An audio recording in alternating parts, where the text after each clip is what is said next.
پشتون تحفظ موومنٹ کا اس وقت زیر تمام منظور پشتین کی گرفتاری پر اسلام آباد کے نیشنل پریس کلب کے باہر مظاہرہ جاری ہے. ہمارے ساتھ اس وقت موجود ہیں رکن قومی اسمبلی محسن دابڑ. ان سے بات کرتے ہیں. محسن صاحب, آج اسلام آباد میں موسم بھی بہت خراب, لیکن اس کے باوجود بڑی تعداد میں لوگ ہیں. کیا کہیں گے آپ کے منظور پشتین کی گرفتاری کے اوپر, اور ان کی رہائی کے لیے آپ کیا کہہ رہے ہیں؟ دیکھیے جی, ان کی گرفتاری انتہائی قابل مذمت ہے, اور میں سمجھتا ہوں کہ وہ سچ کو دبانے کی ان کوششوں میں سے ہے جو جب سے میرے خیال میں یہ ریاست وجود میں آیا ہے وہ چاہتی ہے کہ یہ ریاست سچ کی بنیادوں پر نہ چلے, اور سچ جب بھی سامنے آیا ہے انہوں نے دبانے کی کوشش کی ہے. تو میرے خیال میں منظور پشتین کی گرفتاری سے نہ تو وہ سچ کو دبا سکیں گے, نہ اس تحریک کو دبا سکیں گے, اور منظور پشتین کو انہیں رہا کرنا پڑے گا. آج یہ آپ دیکھ سکتے ہیں اتنے بارش میں بھی اسلام آباد میں اتنے لوگ آئے ہیں. آج پورے پاکستان میں ہماری احتجاج ہوئے ہیں, ہر شہر میں احتجاج ہوا ہے, پوری دنیا میں احتجاج ہوئے ہیں. تو یہ میرے خیال میں ایک واضح پیغام دیا ہے ریاست کو کہ آپ جو عمل کر رہے ہیں وہ انتہائی نامناسب ہے, اور انشاءاللہ یہ احتجاج آگے بھی جاری رہے گا.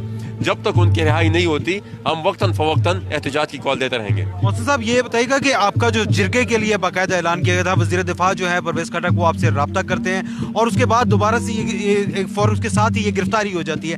آپ کیا سمجھتے ہیں کہ کوئی الگ فورس ہے جو یہاں پر حکومت کے ساتھ مذاکرات کو روک رہی ہے, یا حکومت خود سنجیدہ نہیں ہے؟ دیکھیے جی, جرگہ پہلی دفعہ نہیں, ہمیشہ جب جرگے کا اعلان کرتے ہیں ساتھ ہی ساتھ وہی عمل بھی جاری رکھتے ہیں. دوسرا, جو پرویز خٹک صاحب نے اعلان کیا, تو میں بھی پرویز خٹک صاحب سے پہلے یہی کہوں گا کہ پہلے ذرا پوچھ لیا کریں, اپنے جو اصل حکمران ہیں ان سے پوچھ لیا کریں اس کو کوئی بھی بیان دینے سے پہلے. تو ہمیں سمجھ نہیں آ رہی, یہ تو جو حکومت خود ہی جواب دے سکتے ہیں. ایک طرف ان کا وفاقی وزیر وہ بیان دے رہا ہے کہ ہم مذاکرات کی دعوت دیتے ہیں, ان کی صوبائی حکومت بھی مذاکرات کی دعوت دیتی ہے, اور ساتھ ہی ساتھ پھر اس طرح کے عمل بھی کرتے ہیں. منظور پشتین کے حوالے سے افغان صدر اشرف غنی نے جو تھا وہ اسٹیٹمنٹ دیا, اور اس کے اوپر دفتر خارجہ نے اس کو اپنے اندرونی معاملات میں مداخلت قرار دیا. آپ کیا کہیں گے؟ دفتر خارجہ کو میں یہ کہوں گا کہ کچھ عرصہ پہلے ہمارے ایک ساتھی گل علی اسماعیل کے والد پروفیسر اسماعیل گرفتار ہوئے تھے, اس پر اسٹیٹ ڈپارٹمنٹ کا بھی ایک بیان آیا تھا. تو اس وقت انہوں نے اندرونی معاملات میں اس کو مداخلت نہیں سمجھا تھا. آج جب اشرف غنی صاحب کی دیکھیں جی, ہیومن رائٹس کی باؤنڈریز نہیں ہوتی, ہیومن رائٹس کی باؤنڈریز نہیں ہوتی. آپ جب کشمیر کی بات کریں گے, کشمیر سے پہلے اپنے گھر کو سدھارنا ہوگا.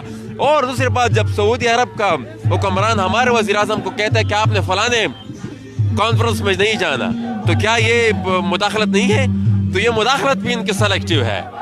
تو میرے خیال میں یہ کہوں گا کہ مطلب ان کو ہوش کے ناخن لینے چاہیے, اپنا گھر سدھارے. جب اپنا گھر ان کا سدھرے گا تو اس کے بعد میرے خیال میں حالات ٹھیک ہوں گے. محسن, یہ بتائیے گا کہ جو اب اس وقت جو حالات ہیں, تمام ریاستی اداروں کو آپ کیا سمجھتے ہیں کہ اپنا کردار اپنی حدود میں رہنا چاہیے؟ ہم تو شروع دن سے آئین کی بات کر رہے ہیں, آئین کی ہی بات کر رہے ہیں. آئین اپنے حدود متعین کر چکا ہے تمام اداروں کی بھی. تمام بطور فرد میری کیا رسپانسبلٹی ہے وہ بھی آئین میں لکھا ہے, بطور ادارہ کسی اور کی کیا رسپانسبلٹی, یہ چیز بھی آئین میں لکھی ہوئی ہے.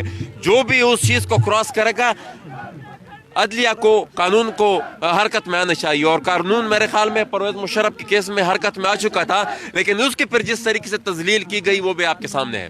اچھا, آخری سوال میں پوچھوں گا کہ اس وقت منظور پشتین کے ساتھ آپ کا رابطہ ہوا, کیسی ان کی صحت کیسی ہے؟ بالکل ٹھیک ہے؟ میرا رابطہ نہیں ہوا جی, وہ جیل میں ہے, میرا رابطہ کس طرح ہو سکتا ہے؟ اچھا, لیکن آپ نے ان کی رہائی کے لیے جو شاہپور ہائی کورٹ رابطہ کیا اس کا کیا؟ بالکل, وہ ٹرانزٹ بیل کے لیے ہم نے اپلیکیشن دی تھی, وہ ریجیکٹ ہو گئی ہے.